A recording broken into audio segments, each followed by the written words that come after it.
In his new book called American Conspiracies, a former wrestler and Minnesota Governor, Jesse Ventura, says that he is exposing what he calls the shameful history of our government that includes lying about the 9/11 terrorist attacks, rigging presidential elections, covering up the truth about the assassination of Americans like John Kennedy and Bobby Kennedy, even Abraham Lincoln. I mean, whatever you mention, he says it was pretty much a conspiracy. So I had a little problem. I read this book. And that's not my problem, but not reading this book. So you dispute, Governor, almost every tragedy that's happened in this country, and no matter how much they have been investigated. Almost every one of them, you say, that's not what happened. All these people were killed, but it didn't happen that way. It's all a conspiracy. Why do you have so little faith? Well, first of all, why do I have such little faith? Yeah. Because I was lied to a while back when I was teaching at Harvard in 2004. Robert McNamara came through. And he stated unequivocally that the Gulf of Tonkin incident never happened. Well, 58,000 of my generation was killed in Vietnam. That was the incident that got us into the Vietnam War. 58,000 of my generation were killed, and probably 1 million Vietnamese killed over an event that never happened. Everything else? No, but the book's about conspiracies. It planted so doubt I have in your to mind. do. It created a doubt in you that obviously you're using to kind of try to reevaluate what happened and maybe expose some. All right, then let's follow up with the death of Pat Tillman. Here was a legitimate hero, left the NFL to defend his country. I'm a former Special Forces soldier. Not soldier, sailor, excuse me. But I know that you can get killed by friendly fire. Why would the government lie to Tillman's family about what happened? They did it for political reasons, to create more of a hero than what he didn't need to be created as a hero. He already was one. Let's talk about some of the things in your book, because what you're saying certainly makes sense. But you say that the assassination of JFK was the biggest cover-up of your lifetime, and that you have evidence. What you say was 2 bullets and not 1. It's been investigated and investigated. There was a report that just came out recently again that says it was from the 6th floor, one bullet. Why do you feel that the government has lied? The key to if you want to talk the bullets, the key is not the headshot. The key is not the magic bullet that caused 7 wounds and hit 2 people and did something no other bullet's ever done in history. The key is the bullet that missed. Because you have to assume the accuracy of the first, the second and third bullet were so perfect to hit 2 people and the president in the head that the first bullet had to be a near miss. Well, it hit the curb and injured a man named Teague. Well, if you go to that spot and take a direct parallel back to where the limousine was, it'll go right into the 2nd floor of the Daltex building.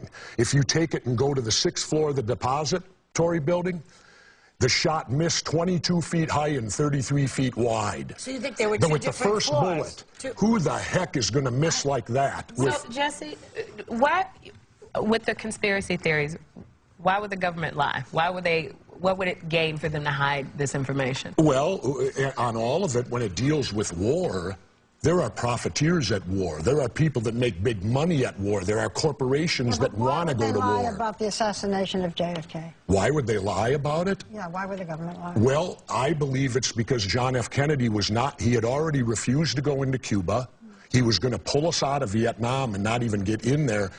Powerful people wanted that war to happen. So the simple way to do it, kill the president. Here's the point. I just read a book on LBJ, his first 24 hours after the president was killed. Now, bear in mind, we only have advisors in Vietnam. We don't have any ground troops yet. This is '63.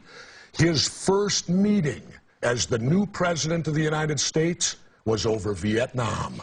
Well, Jesse, can I ask you something? Like, I completely respect how, because of your experience, you do feel as though you're betrayed and lied to. So I understand how then you look at something anew and want to kind of dig into where the truth is and where the lies are. What I have a hard time respecting, and this has come up before, is what you write about in your book, that the Bush administration, and you say, either knew about the terrorist plan of 9/11, allowed it to proceed, or they had a hand in it themselves. Building 7 as an example. You believe You do believe that the Bush administration was behind that building coming down? It was never hit by a plane, and it fell in 7 seconds, and it was 49 stories high. And they're telling us that fire can drop a skyscraper in 7 seconds. Think of basic physics.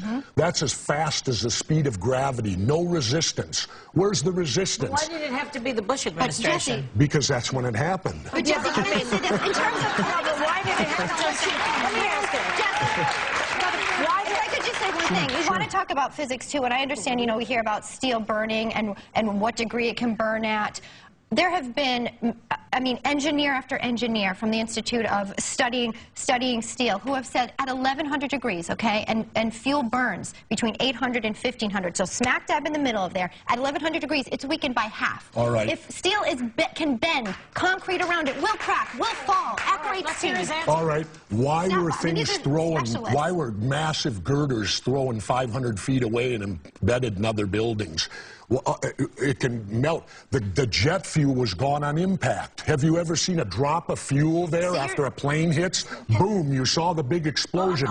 There went all the jet fuel. There was no more jet fuel. So you're saying carpet burning, Xerox stuff burning, drapery burning? You've seen the destruction Can I down talk there. It about is- the motivation? Because you also said, by the way, say it was not a plane that went into the Pentagon, it was a missile. Whatever one may feel about President Bush, you say the reason that this was done was to protect oil interests or because the president wanted to have the Iraq war. That the government would deliberately kill 3,000 people to accuse the president of this because of he's protecting oil interests. Governor, that's a terrible accusation to make. And it also paints him as a genius, which is against Joy's conspiracy that he's an idiot. Well, wait a minute. Wait a minute. Okay. First of all, I don't think he ran it. I think Cheney did, because they had the president. All right, give me an example. The president's down in the schoolroom, down in. Cheney really wanted to have the cause of death of 3,000 people? Come on. 58,000 of us were killed in Vietnam. Let's stick to this story. I'm just giving you, Barbara, another example. You're asking for examples, and I'm giving them to you. But isn't it like someone dating an drag abuser? about this is that even if we get the answers, even if you're right, even if the other guys are right, those people aren't coming back. No, that's true. That's the biggest drag about all of But this. the biggest drive is let's educate ourselves so it can't happen again. Why do you blame the media? You blame the media quite a bit also. Tell us about that. Well, the media, all right, let's go back to the assassinations of the important people of the 60s, which we cover. Everyone was killed by a lone nut. Yeah, that sounds a little fishy. Nobody else, they didn't talk to anyone, they didn't conspire with them, and they were all failures at everything else in life. Right. But they were hugely successful. When you say that we need to get this out there so that we don't let it happen again, how do we know? I mean, we're putting our trust in our elected officials. How do we know? We don't. Trusting elected officials. That's an oxymoron. There you go. Exactly. But how do you not let it happen I didn't again? want to write this book. When they approached me with it, I first said, no, I don't want to do it. But then I thought for about 2 weeks on it, and I felt I have to write this book. Because 100 years from now, I don't want people reading and think that we all believed. I want people to know that there was a minority opinion that didn't go along to get along. And always remember what Thomas Jefferson said, dissension's the greatest form of patriotism. If you don't hold people's feet to the fire, elected officials, you'll get bad government. If you hold their feet to the fire, you'll get better government. If you, in this book, you write about all the folks that came forward and mysteriously died. Does this worry you? I'm sorry. Well, if everything I wrote in this book is false, I have nothing to worry about. So I guess I only have to worry if what's in there is true. Okay, so this is a fascinating discussion, and however you feel, it certainly is a fascinating book. Everyone in our audience is getting a copy of it. It's called Thank you, Barbara.